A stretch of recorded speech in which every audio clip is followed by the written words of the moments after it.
नमस्कार साथीहरू, लोकसेवा टाइम्समा तपाईहरूलाई स्वागत छ।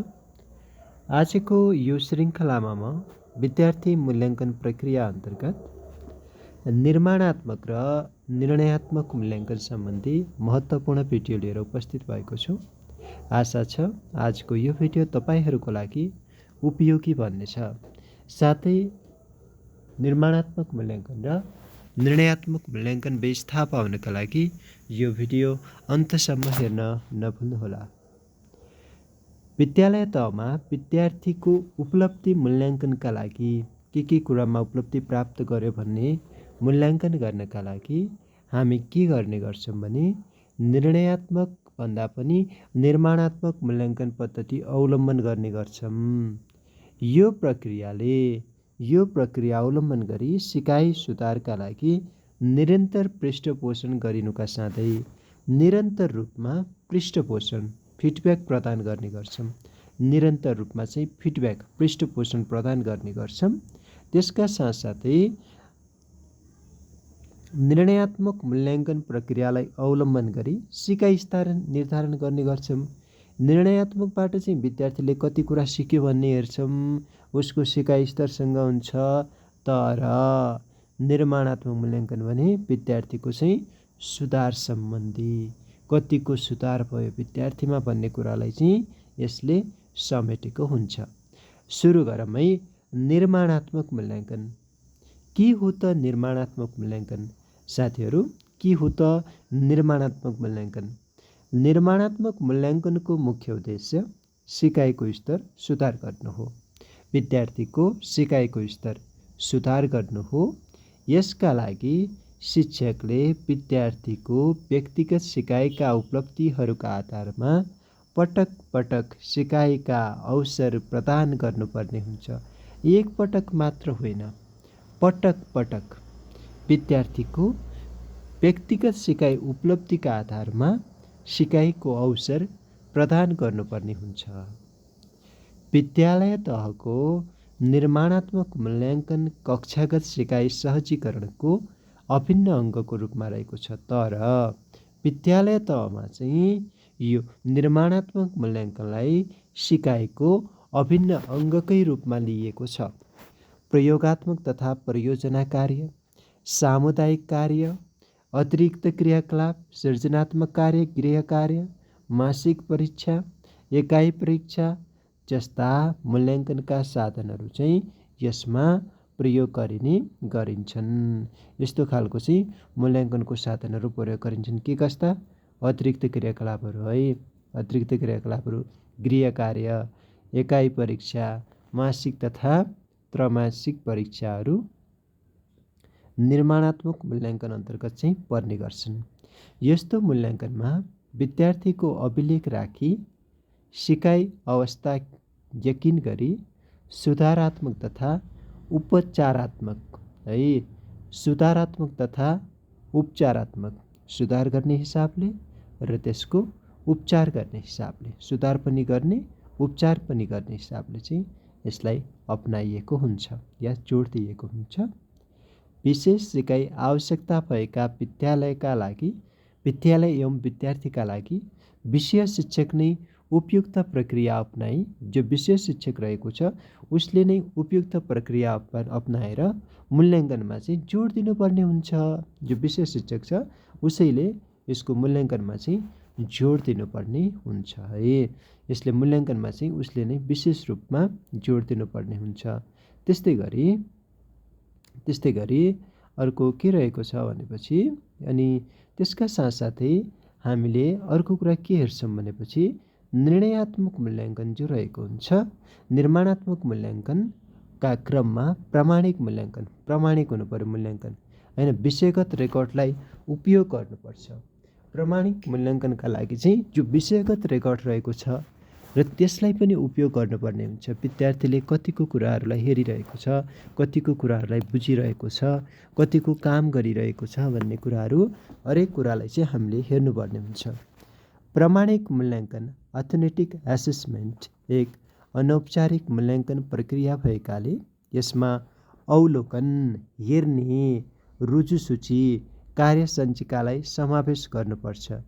प्रमाणिक मूल्याङ्कन अन्तर्गत चाहिँ के पर्छन् भनेपछि अवलोकन गर्ने काम, रोजीसूची गर्ने काम र कार्यसञ्चिका पर्ने गर्दछ।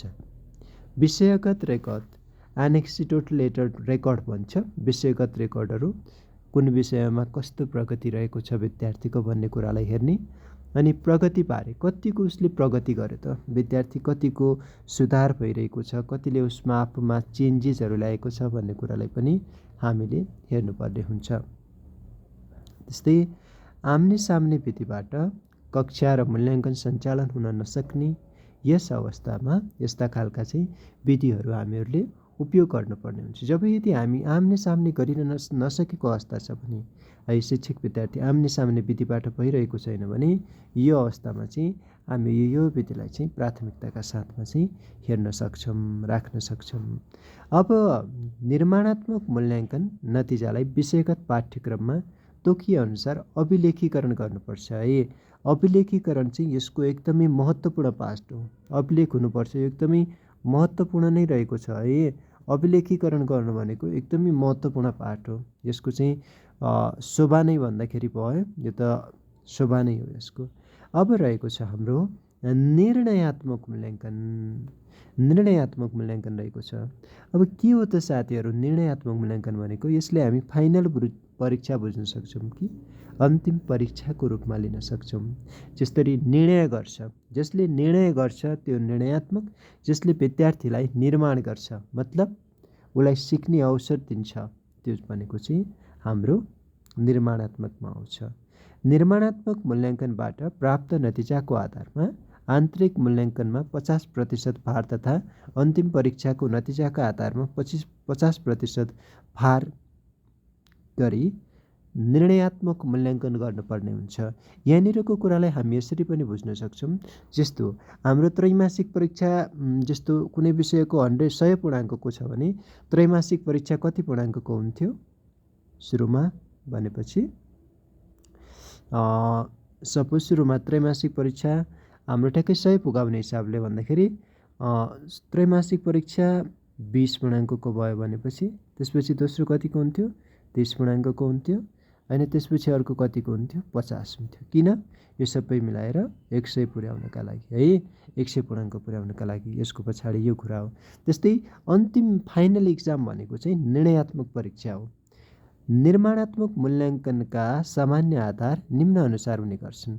जो निर्माणात्मक मूल्याङ्कन रहेको छ त्यसका सामान्य आधारहरू के हुन् त है? अब निर्माणात्मक मूल्याङ्कनका सामान्य आधारहरू के हुन् भने सहभागिता, कतिको सहभागी भइरहेको छ, पार्टिसिपेसन कस्तो छ। सहभागिता चाहिँ 4वटा भार पर्छ है निर्माणात्मकमा। प्रयोगात्मक कार्य, परियोजना कार्य र अन्य कार्यकलापको लागि चाहिँ 36 भार छुट्याइएको छ कि उसको विद्यार्थी कतिको सक्रिय छ भन्ने कुरा यहाँबाट पनि हुन्छ। सहभागिता चाहियो, प्रयोगात्मक कार्य हुनु पर्यो, परियोजना कार्य हुनु पर्यो, जसबाट चाहिँ विद्यार्थीको के होस् भने त्यसमा हामी सिकाइ उपलब्धि लिन सकौँ कि उसले चाहिँ सिकाइ उपलब्धि प्राप्त गर्न सकोस् होइन। यसले केलाई अप्रोच गर्छ भनेपछि बेसिकली लर्निङलाई चाहिँ अप्रोच गरिरहेको हुन्छ। सिकाइ चाहिँ यसमा महत्त्वपूर्ण हुन्छ। विद्यार्थीलाई केही न केही कुरा सिक्नुपर्छ भन्ने कुरालाई चाहिँ विशेष फोकस गरेको हुन्छ है। त्यस्तै गरी जस्तो यसमा झन् डिटेलमा दिएको छ यहीँनिर, जस्तो त्रैमासिक परीक्षा हाम्रो यो पनि निर्माणात्मक मूल्याङ्कन अन्तर्गत नै आउने गर्छ। त्रैमासिक परीक्षा चाहिँ 10 मार्क जम्मा कतिको 50 गरेर चाहिँ यसको फर्मेट हुने गर्छ है। 50 गरेर यसको फर्मेट हुने गर्छ। प्रयोगात्मक कार्य, परियोजना कार्य, अन्य कुनै कार्यकलापको विस्तृत विवरण विषयगत पाठ्यक्रममा दिइएको हुन्छ। एक शैक्षिक वर्षमा कम्तीमा 2वटा त्रैमासिक परीक्षाहरू सञ्चालन गर्नुपर्ने हुन्छ। निर्णयात्मक मूल्याङ्कन कम्तीमा 2वटा त्रैमासिक परीक्षाको नतिजाको अङ्कभार समावेश गर्नुपर्छ। हो जो फाइनल इक्जाम हुन्छ होइन, फाइनल इक्जाममा चाहिँ हाम्रो के हुन्छ भने अगाडिको 2टा इक्जामको पनि मार्क्सहरू चाहिँ जोडिएको हुन्छ है। जो निर्माणात्मक मूल्याङ्कनहरू रहेको हुन्छ, जो निर्माणात्मक मूल्याङ्कन छ त्यसको मार्क्स पनि यसमा जोडिएको हुन्छ।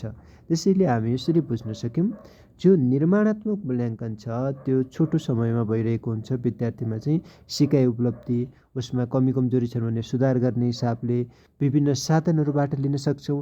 निर्णयात्मक मूल्याङ्कन चाहिँ निर्माणात्मक मूल्याङ्कनको आधारमा हुन्छ। यसले चाहिँ विद्यार्थीको स्तर उन्नति गर्ने काम गर्छ होइन, फाइनल इक्जाम भनेर हामी यसलाई बुझ्न सक्छौँ होइन। त्यसैले चाहिँ यो कुरालाई हामी यसरी बुझ्दा राम्रो हुन्छ है। यति कुरा रहेको थियो निर्माणात्मक मूल्याङ्कन र निर्णयात्मक मूल्याङ्कन बीच फरक। धन्यवाद साथीहरू।